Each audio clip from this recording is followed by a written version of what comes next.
When it comes to South Africa, it is sad what the ANC have done to this country and its people. They have unleashed criminals, they have unleashed foreigners to come in here and loot and loot and loot. And when you complain, you're told that you're being xenophobic. But this was xenophobic about voicing out your opinion. I mean, you'd not go to Zimbabwe and do what these guys are doing here. You not go to Nairobi, to that broken country in Nigeria, and do trafficking, child trafficking, prostitution and drugs like Nigerians are doing here. And when you voice out your opinion, you're told that you're being xenophobic. Pakistanis, they're running amok in this country. I mean, all jobs are now given to foreigners in our own country because the land belongs to all who live in it.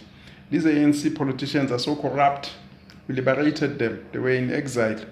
They came here to chow our money. They're being voted by South Africans, to steal, loot, bring their brothers, who never helped us during apartheid.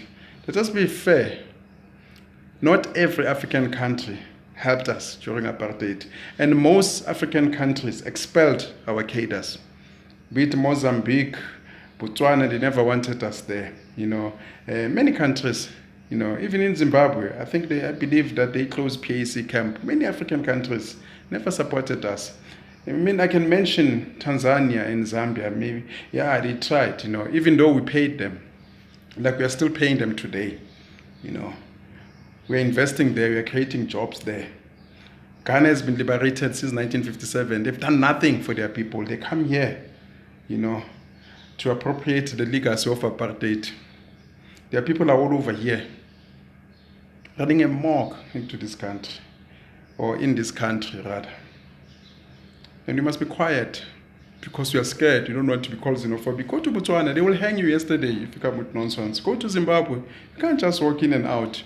You'll be made to pay bribes for nothing, simply because you are from South Africa. Yeah, the security industry run by Zimbabweans. You go to the north of Johannesburg, almost every crime, there's a common denominator, Zimbabweans or foreigner. Because we've opened up borders, allowed people who hate us to come in here. These are not people who've got the mentality of Thomas Sankara. They're coming here to take and take and take and chow. They urinate in the street, do whatever that they want. They rape, in the CBD. During apartheid, you'll never do that. You would never do that in the CBD. It's amazing. It's amazing. But anyway, there is no manifesto. There is no political party that can solve our South African problems until they deal with the issue of foreigners. They must close borders and allow those people with rare skills. Don't come here and cut hair. Rare skills, to add into the economy. Actual scientists. All those skills that we do not have here or that are scarce. But, today you walk in the street, you see a mad person talking Shona, you see a mad person talking Lingala, and you ask yourself, how did this guy cross the border? A mad person is crossing the border to do what into this country? Fake pastors, 90% or 99% of them, they are foreigners doing money laundering. And when you complain, you're told that you're being xenophobic. What is so xenophobic about saying Bushirit's nonsense? And also some of our South Africans defending these fools. Saying we are all Africans. We are not all Africans in other African countries. They will show you that you are South African. They will treat you like a foreigner. It's only us here, we have got a stupid constitution that says everyone. I can't just walk into a country like Zimbabwe and say, hey, I need medical attention in Botswana. They'll say, go back.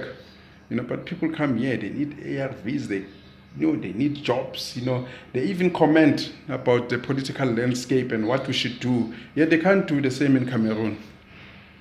It is amazing, that, these ANC buffoons, they've, given up our country to foreign crooks.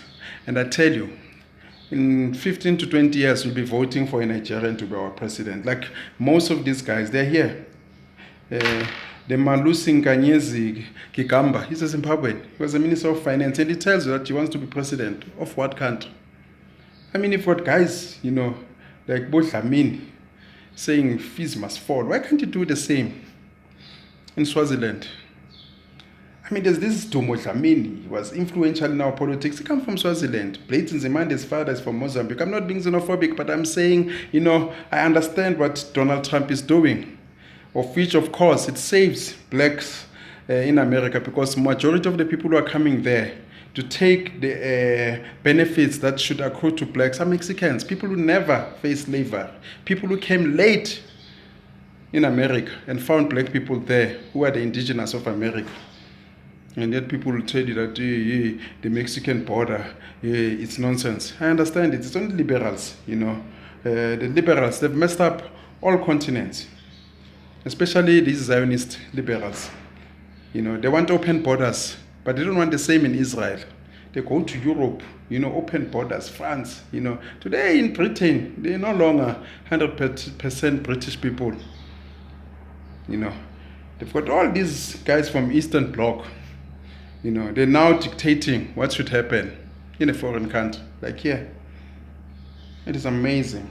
But anyway, there is no party that is genuine or wants to address this issue of foreigners. And we are doomed. We are doomed. We are doomed. We are doomed.